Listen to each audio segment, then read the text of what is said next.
अब हम शुरू करते हैं। प्यारे बच्चों, आपका ऑनलाइन क्लासेस में स्वागत।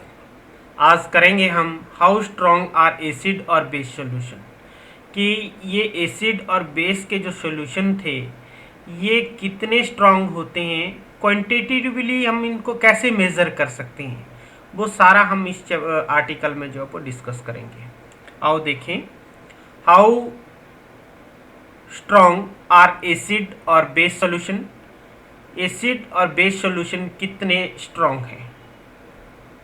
We know how acid base indicator can be use to distinguish between an acid and bases. हमने अभी तक देखा कि किस तरीके से जो हमारे पास इंडिकेटर्स थे, अलग अलग इंडिकेटर थे, चाहे वो नेचुरल इंडिकेटर था या मैन मेड इंडिकेटर था, किस तरीके से हम एसिड और बेस को टेस्ट करके अलग कर रहे थे। We have also learnt in previous section about dilution and decrease in the concentration of H positive or OH negative ion in the solution। हमने पिछले सेक्शन में ये भी देखा कि किस तरीके से हम एसिड्स को डाइल्यूट कर सकते हैं, बेस को डाइल्यूट कर सकते हैं, और किस तरीके से इनकी H पॉजिटिव आयन और OH negative ions, hydronium ion और हाइड्रोक्साइड आयन की कंसंट्रेशन जो थी वो डिक्रीज हो रही थी ड्यूरिंग डाइल्यूशन।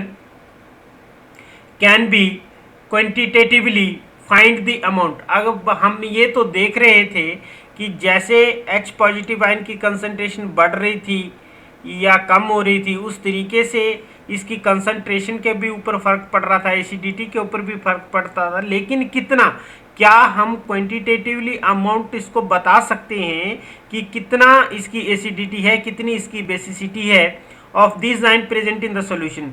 कैन बी जज how strong a given acid और बेस। क्या हम ये अनुमान लगा सकते हैं कि हमारे पास जो एसिड है या बेस है वो कितना स्ट्रॉन्ग है। हम क्या उसको एक पर्टिकुलर मेजरमेंट उसकी दे सकते हैं कि ये इतना स्ट्रॉन्ग है या इतना वीक है।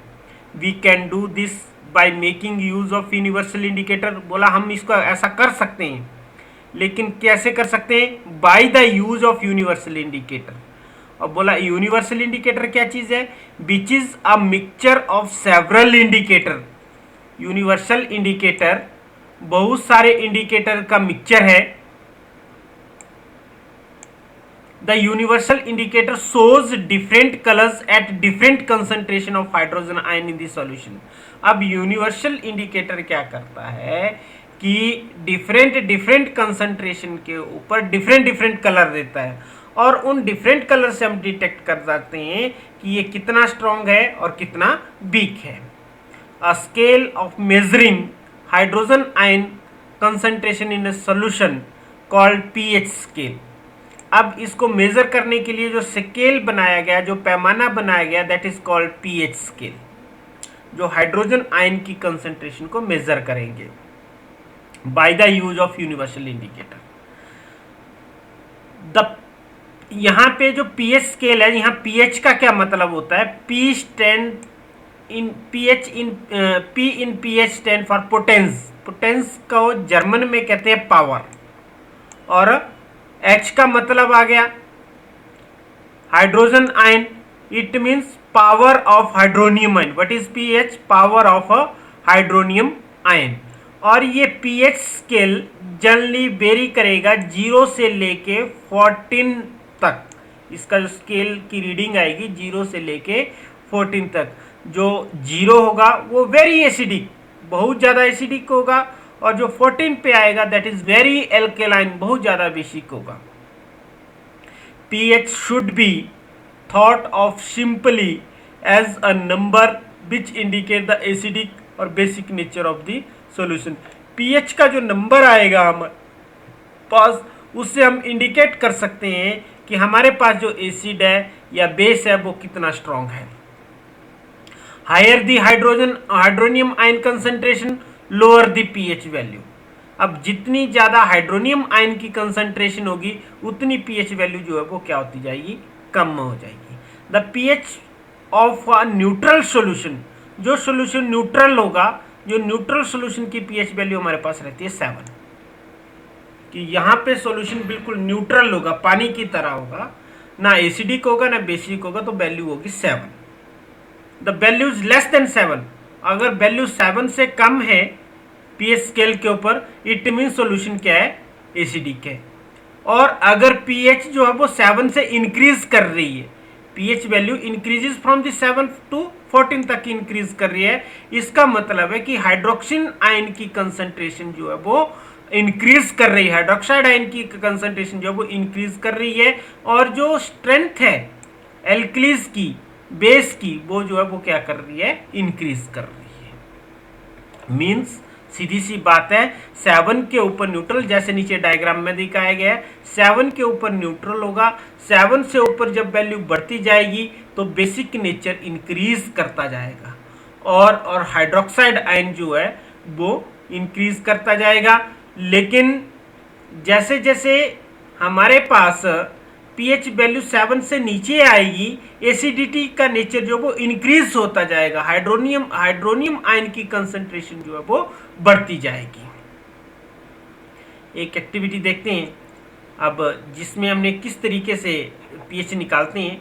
कहता है कि test the pH value of the solution given in table point 2.2, record your observation. अब इनकी पीएच वैल्यू निकालनी है हमने, और इनका कलर क्या आ रहा है पीएच पेपर का, अप्रॉक्सीमेट वैल्यू कितनी आ रही है और कैसा नेचर है।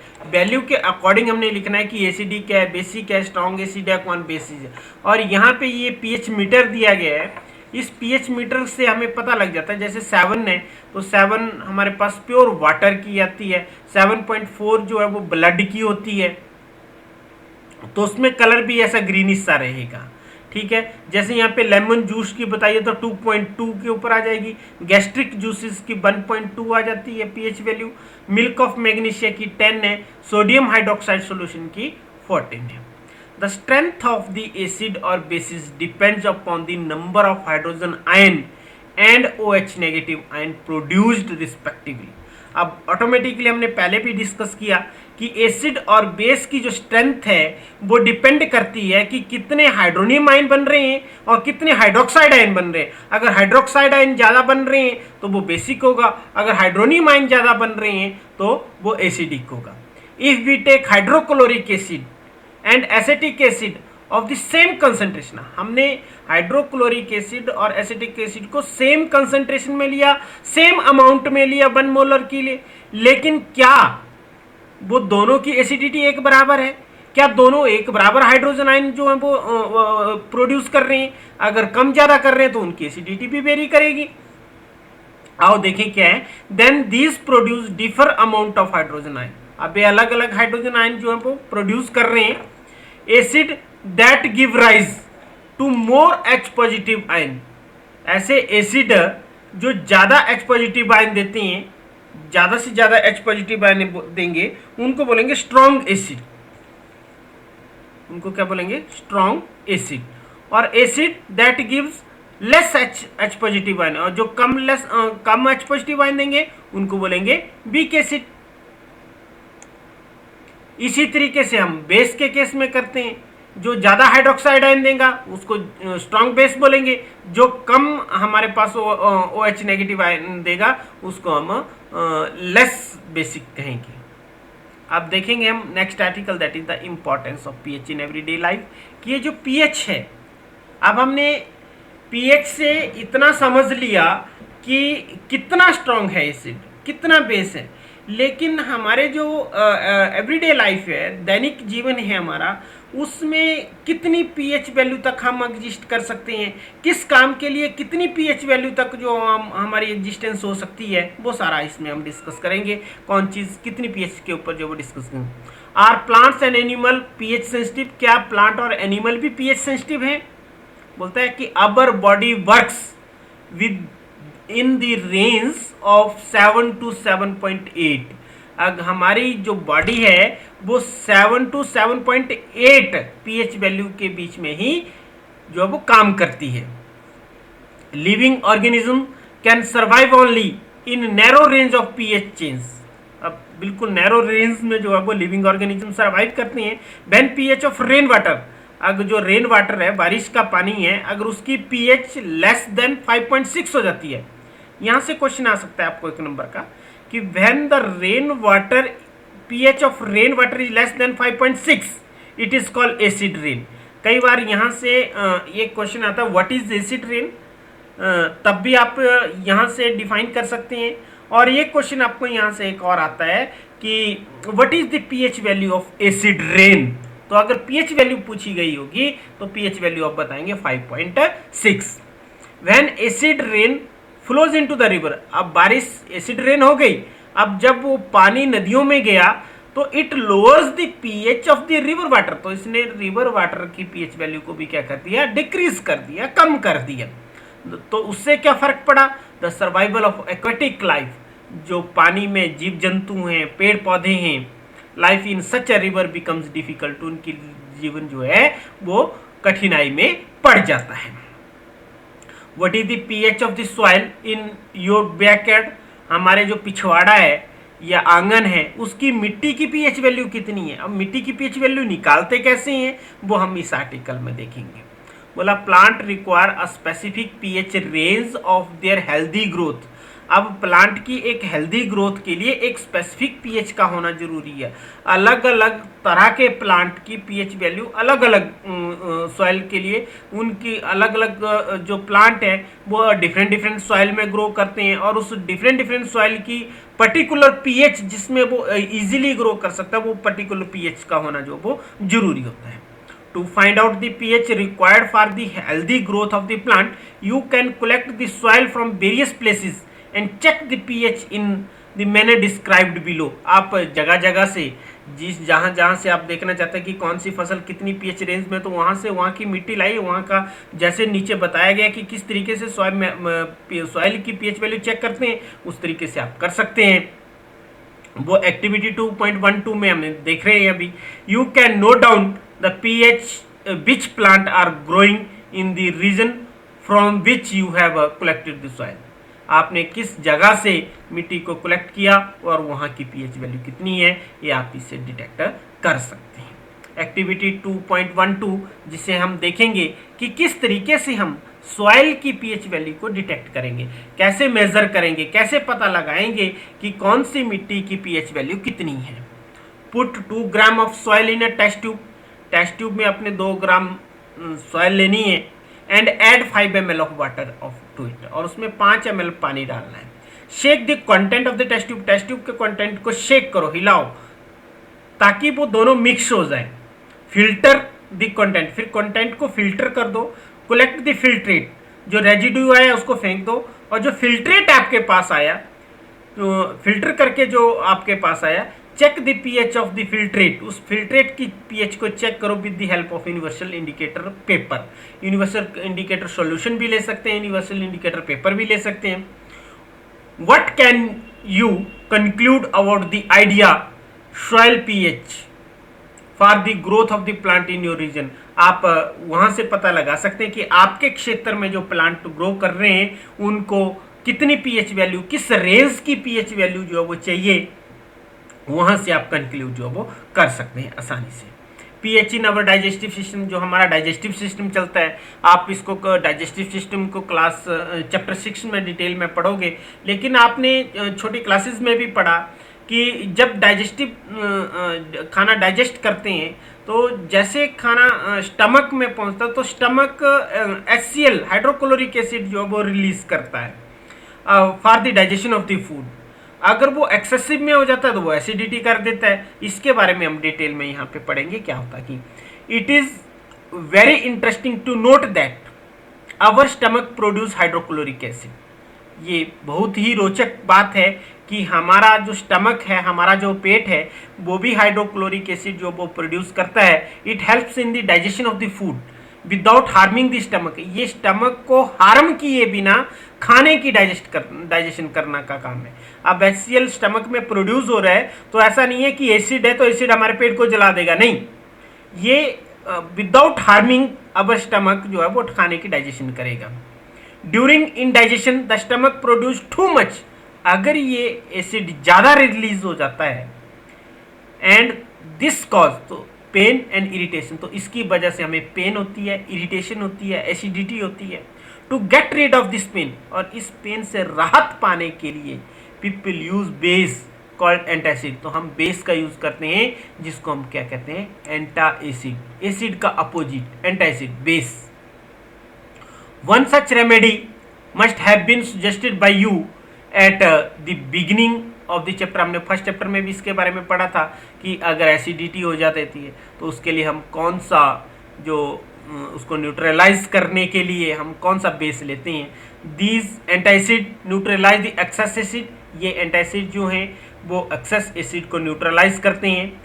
Magnesium hydroxide, milk of magnesia, ये एक माइल्ड बेस है जो इस पर्पस के लिए यूज किया जाता है। और यहां से भी आपको क्वेश्चन पूछा जाता है। एक तो यहां से जनरल क्वेश्चन आएंगे, जनरल क्वेश्चन के साथ साथ यहां से 1 नंबर का क्वेश्चन और बन रहा है, what is milk of magnesia. अब कई बार बच्चे के दिमाग में नहीं बात आती है कि मिल्क ऑफ मैग्नीशिया, की मैग्नीशिया के दूध के बारे में क्या पूछा जा रहा है। That is nothing but this is magnesium hydroxide, that is an antacid और magnesium hydroxide.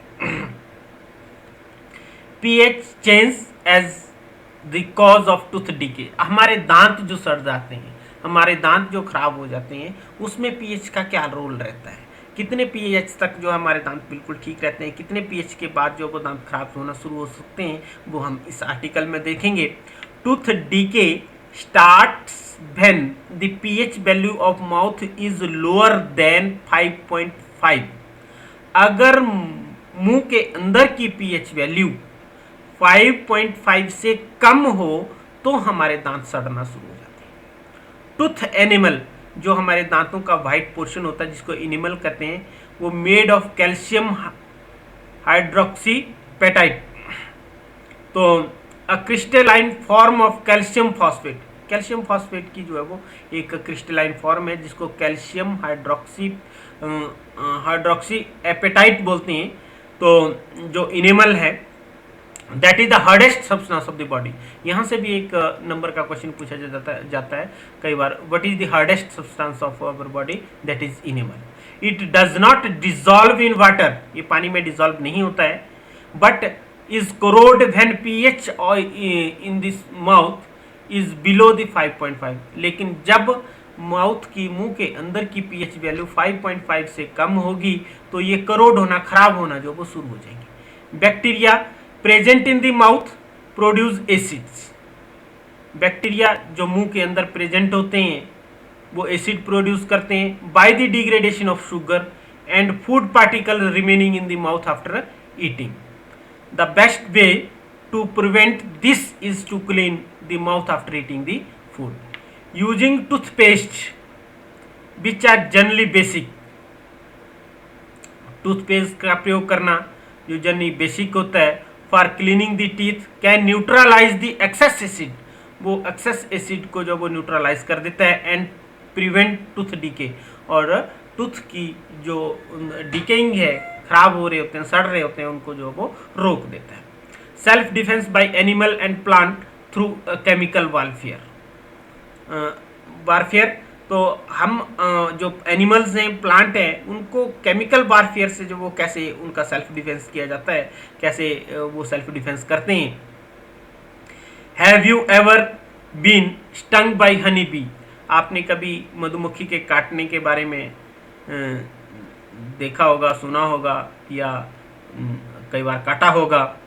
Being sting leave an acid which is because pain and irritation। अब मक्खी जब काटती है तो वो एक एसिड जो है वो छोड़ती है जिसकी वजह से बहुत ज़्यादा पेन होती है और इरिटेशन होती है। Use of mild base like baking soda to stung on the stung area gives relief. अगर हम उस काटने वाली जगह पे हम माइल्ड बेस जैसे बेकिंग सोडा वगैरह लगा देते हैं तो हमें पेन से जो वो काफ़ी रिलीफ मिलता है।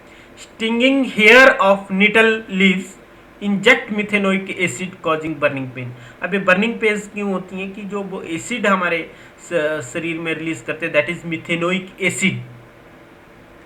इस चीज़ को भी आप अंडरलाइन कर लेंगे, कौन सा एसिड वो रिलीज करते हैं, दैट इज मिथेनोइक एसिड, जिसकी वजह से जो वो बर्निंग पेन होती है।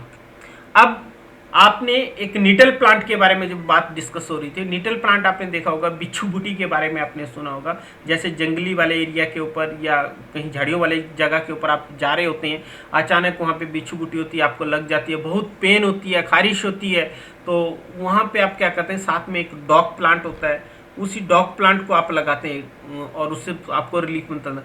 तो बिच्छू बूटी के कारण ऐसा क्या हुआ जिससे आपको इरिटेशन हुई, पेन हुई, और डॉग प्लांट लगाने से ऐसा क्या हुआ कि वो आपकी पेन जो को राहत मिला? आओ देखें। Nettle is a herbaceous plant which grow in the wild. Nettle एक हर्बेशियस प्लांट है जो जंगल में ग्रो करता है। Its leaves have a stinging hair. इसके जो पत्ते होते हैं इनमें स्टिंगिंग हेयर्स होते हैं, बाल होते हैं, which cause painful sting when touched accidentally. अगर एक्सीडेंटली ये आपकी स्किन से टच कर जाते हैं तो काफ़ी पेन देते हैं। This is due to the methanoic acid secreted by them. ये इस कारण होता है कि वो मिथेनोइक एसिड जो वो सिक्रीट करते हैं, जिसकी वजह से हमें पेन होता है, इरिटेशन होते हैं। A traditional remedy is rubbing the area with the leaf of dog plant. अब जो पारंपरिक इसके लिए इलाज चल रहा है वो यही है कि जो वहाँ पे डॉग प्लांट होता है, डॉग प्लांट के पत्ते जो वो लगाते हैं, जिससे पेन और इरिटेशन में राहत मिल जाती है। Can you guess the nature of the dog plant? अब आप पता लगा सकते हैं कि वो मिथेनोइक एसिड उसने रिलीज किया, तो क्या लगाने, अगर डॉग प्लांट लगाने से राहत मिली तो क्यों मिली? क्योंकि because it is a basic in nature, और बेसिक एसिड को न्यूट्रलाइज कर देगा, और न्यूट्रलाइज करने के ऊपर हमें पेन से जो वो राहत मिलेगी। So next time you know what you look out for it if you accidentally touch the nettle plant while trekking. जब आप ट्रैकिंग पे हो और आपको बाई चांस बिच्छू बूटी लग जाए तो आपने क्या करना है इसके बारे में आप जान गए। Are you aware of any other effective traditional remedy for such thing? अगर इस तरीके से कोई ट्रेडिशनल के बारे में आप जानते हैं, पारंपरिक इलाज के बारे में जानते हैं, तो वो भी आप कर सकते हैं। अब जैसे यहाँ पे नेचुरल जो एसिड्स हैं उनके बारे में बात की गई है कि नेचुरल एसिड्स कौन कौन से, जैसे विनेगार एसेटिक एसिड है, ऑरेंज है सिट्रिक एसिड है, टैमेरिंड में टाटारिक एसिड होता है, टोमेटो में एक्जेलिक एसिड होता है, सावर मिल्क कर्ड में लैक्टिक एसिड होता है, लेमन में सिट्रिक एसिड होता है, एंट स्टिंग में मिथेनोइक एसिड होता है, निटल स्टिंग में जो वो इसमें भी मिथेनोइक एसिड होता है। यहाँ तक हमने एसिड और बेस के बारे में पढ़ा। आगे हम पढ़ेंगे साल्ट के बारे में। तो जो साल्ट हमारे पास बने थे, आपने पहले भी देखा था कि when acid react with base to form salt and water. अब साल्ट के कैसे बनते हैं उनके बारे में और डिटेल में हम पढ़ेंगे। कुछ एक साल्ट का एग्जांपल भी लेंगे, उनकी प्रिपरेशन और प्रॉपर्टीज के बारे में भी पढ़ेंगे। That will discuss in next class. Thanks and have a nice day.